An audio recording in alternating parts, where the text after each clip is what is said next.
So, guys, last season our defense was struggling bad, and a huge part of that was Kenneth Murray running the show as our defensive play caller.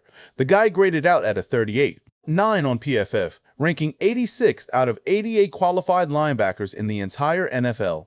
Then Christian Parker comes in, completely flips the system, and now he has already found his guy to lead this entire defense, and what this player is saying about his new role will shut down every single doubter out there. What's up, Cowboys Nation? Welcome to the NFL Playbook Cowboys. If you're new here, don't forget to hit that subscribe button. So, DeMarvion Overshon is the middle linebacker for this Dallas Cowboys team now, and he is not competing for the spot. He is not in some battle with anybody. He flat out said, "I got the green dot. I am the Mike. I wanted this since my rookie year, and now I finally have it." I mean, what language are we not understanding here, guys? And look, I get the injury concern. Overshon has had some brutal luck with his health, some genuine freak accidents that kept him off the field when this team needed him most. But here is what people keep missing. Christian Parker and his defensive staff did not just glance at a depth chart and randomly circle a name. They watched film on this man. They sat down with him face to face. They listened to him talk football. And after all of that, they handed him the green dot and said, "You are our guy. You are our extension on that field." That is not a casual decision. That is a decision built on evidence. And the way Overshon is talking about this role, you can hear the ownership in his voice. He is not saying he thinks he can handle it.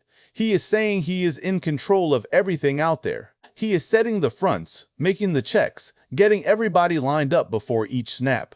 He described himself as the coach on the field, the extension of Christian Parker during the game. And the fact that this conversation between him and the coaching staff started immediately after the draft, not during training camp, not after a competition, immediately, tells you everything about how locked in this decision already was. Now, I want to get into something that I think a lot of people are genuinely confusing, because it matters for this whole conversation.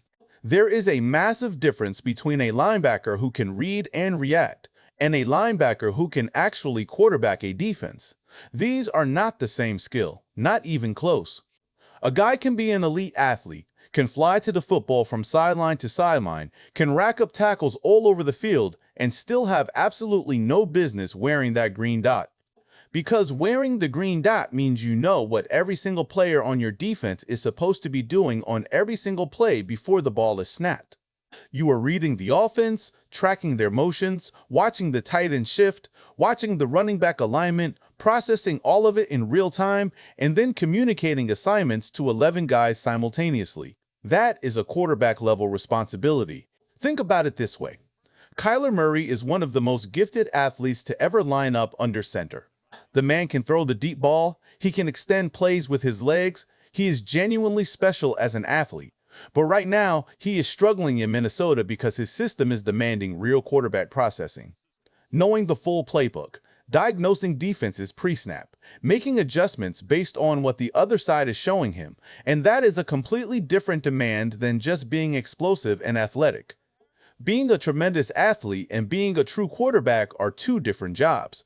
Same exact principle applies at the linebacker position, and Michael Vick is another perfect example of this. Vick was arguably the most gifted athlete to ever play the position, but for most of his career he was not truly playing quarterback. He was not studying defenses, not watching film, not processing the game the way a real quarterback has to. He would just drop back and make a play on pure instinct and athleticism. It was not until he got with Andy Reid that he actually started playing quarterback for real. Talent gets you far, but knowing the game is a completely different level.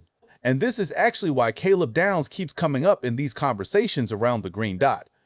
People are not mentioning him because he makes the flashiest plays or because he is the biggest hitter on the field. They are mentioning him because he is cerebral. Play concepts come naturally to him. He does not just know his assignment on a given play, he knows everybody else's assignment too. He understands what the defense is trying to accomplish on every single snap. That kind of football IQ is rare, guys. Most players at any level never develop it. And Caleb Downs has it, which is why coaches around this building trust him and why he is viewed as a legitimate backup green dot option behind Overshon. But even with all of that, even knowing what Caleb Downs brings mentally, Christian Parker still looked at this entire roster and came back to DeMarvion Overshon as his guy. And I think that tells you something really important. Because Parker has been around elite defenses. He has coached top-tier talent. He knows exactly what he needs from the player wearing that green dot. And he sees something in Overshon that goes beyond just athleticism. He sees a player who has spent years studying this game, who rehabbed and grew mentally while he was sitting out, who understands not just his role but the entire defensive concept around him. Overshon said himself that he felt like he could have been playing the Mike role even before this year, he just was never asked to. And now that he has been given the opportunity, he is not treating it lightly. When this man is healthy, guys, there is nobody on this defense with his closing speed. Nobody. People around the league, GMs, coaches, they have said it openly. When DeMarvion Overshon is healthy, he is a top 5 linebacker in the NFL. And now you are putting him in the middle of the defense, where he is no longer responsible for just one side of the field. He is protected on both sides. He gets to play freely, read the play, and attack from the center of everything. He compared it to how he played in college, just playing loose and free and instinctive.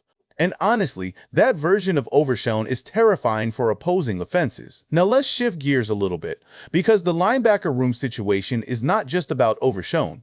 There are some other guys on this roster who are genuinely running out of time, and I do not think people are fully grasping how tight these roster spots actually are. Brian Schottenheimer came into this building with his own vision, his own guys, his own way of doing things. And a lot of the players who were brought in under the previous regime are going to have to prove themselves all over again from scratch. Because Schottenheimer is not keeping players around out of loyalty to decisions he did not make. Look at the wide receiver room and you will understand the energy here perfectly. If your name is not Lamb, not Flournoy, not Pickens, not Turpin, you better not make a single mistake. You better not drop a ball. You better not miss an assignment, because there is simply no margin for error when the roster is this competitive. And that same level of urgency applies directly to Sam Williams and Maurice Lufau. Those two guys better show up to training camp locked in and ready to perform at the highest level every single day. Because the coaches are not going to hold roster spots open for players who do not consistently earn them. And I will say this about Maurice Lufau specifically. People bring up size when talking about Overshon, right? Like maybe he is not big enough to play the mic. But Lufau is listed at 6'2", 238 pounds. Overshon is listed at 6'2", 220.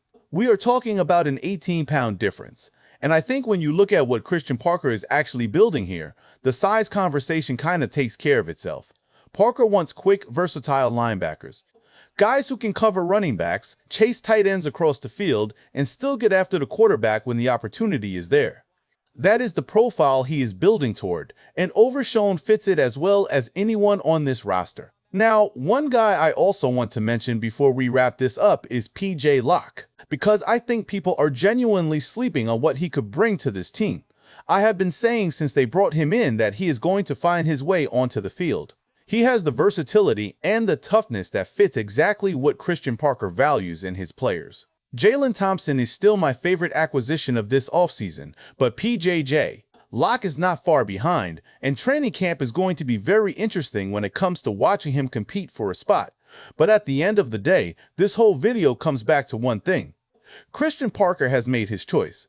DeMarvion Overshon is the defensive leader of this Dallas Cowboys team. He is the green dot. He is the voice on that field before every single snap.